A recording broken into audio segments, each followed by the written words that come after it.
Hello students, Arya classes के e learning platform पे आपका स्वागत है।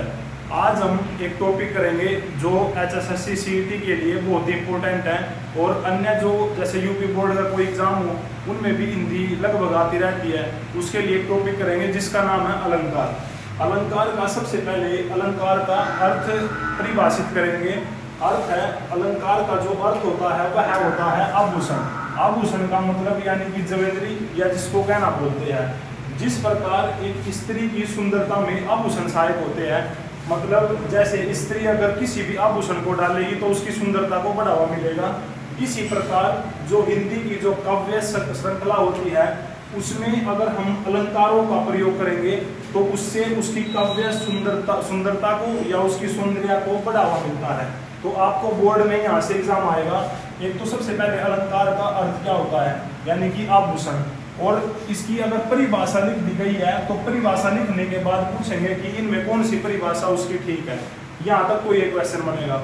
उसके बाद होगा कि अलंकार के कितने भेद हैं। अलंकार के सबसे पहले 3 भेद हैं। एक अलंकार का भेद है शब्दालंकार, दूसरा होता है अर्थालंकार, तीसरा होता है उभय अलंकार। उभय अलंकार और शब्दा अलंकार का मतलब होता है कि जिस अलंकार में शब्दों के कारण उसकी काव्य सौंदर्य में सुंदरता को बढ़ावा मिले उसे शब्दालंकार बोलते हैं। अर्थालंकार उसको बोलते हैं जिसमें अलंकारों में उसके अर्थों के कारण चमत्कार या काव्य सौंदर्य में बढ़ावा मिले, उसको अर्थालंकार बोलते हैं। इसके साथ साथ उभय अलंकार में अलंकारों में जैसे कि अर्थ और इसके साथ साथ जो शब्द होते हैं, इन दोनों के कारण जो उसका जो सुंदरता है वो आश्रित होती है, उसको बोलते हैं उभय अलंकार। अब सबसे पहले इनका अगर जो आगे हम भेद देखें तो शब्दा अलंकार के अंदर ये अलंकार आते हैं। सबसे पहले अनुप्रास अलंकार, इसमें आपको साफ तौर पे बताया जाएगा, लेकिन जो इसकी नेक्स्ट जो वीडियो होगी उसमें इनको डिफाइन कर दिया जाएगा। जो एग्जामों में आने की सबसे ज़्यादा संभावना यहाँ से होती है। अब इसमें कुछ थोड़ा मोटा तौर पर समझाएंगे। अलंकार जो अनुप्रास अलंकार होता है, इसमें जो कोई एक वर्ण होता है, वर्ण का मतलब यानी कि क्या है। अगर इसका अज्यूम करें तो अज्यूम का मतलब इसका जो कोई एग्जाम्पल होगा तो उसमें उस वर्ण की आवृत्ति बार बार आने की वजह से उसको अनुप्रास अलंकार बोलेंगे।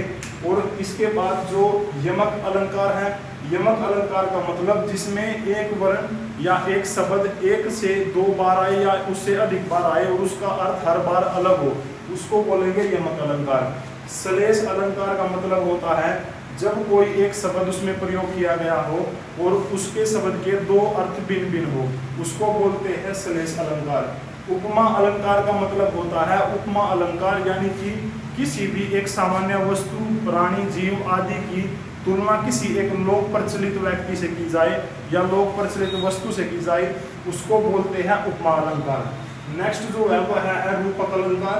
रूपक अलंकार इसके अंदर आता है। इसमें एक यूपी SSSC बोर्ड में एग्जाम आया था जिसमें पूछा गया था कि रूपक अलंकार किस अर्थालंकार या शब्दा अलंकार या उभय अलंकार के अंदर आता है, तो उसका आंसर था कि रूपक अलंकार अर्थालंकार में आता है।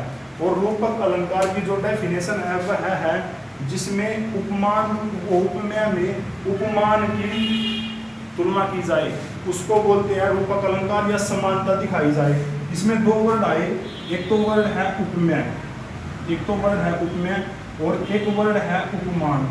उपमेय का मतलब होता है कोई भी एक साधारण चीज,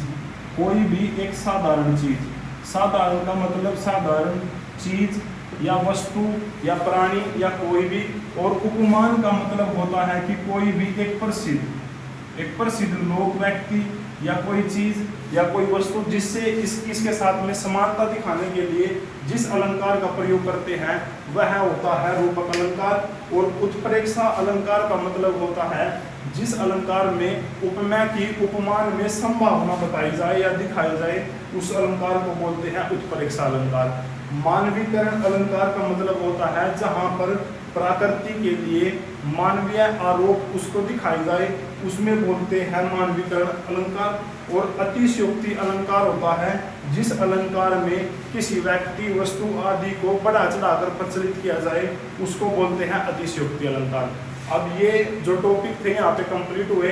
जो ये टॉपिक है इनके विद उदाहरण के साथ अगली नेक्स्ट वीडियो में इसके पार्ट 2 में इनको सोल्व किया जाएगा। जो यहाँ से सिर्फ परिभाषा व्यक्त हुई, जो इनके अगले एग्जाम्पल या उदाहरण होंगे वो इसके सेकंड पार्ट में कंप्लीट किए जाएंगे। Thank you. अगर आपको समझ आया हो तो लाइक, कमेंट और शेयर करना ना भूलें।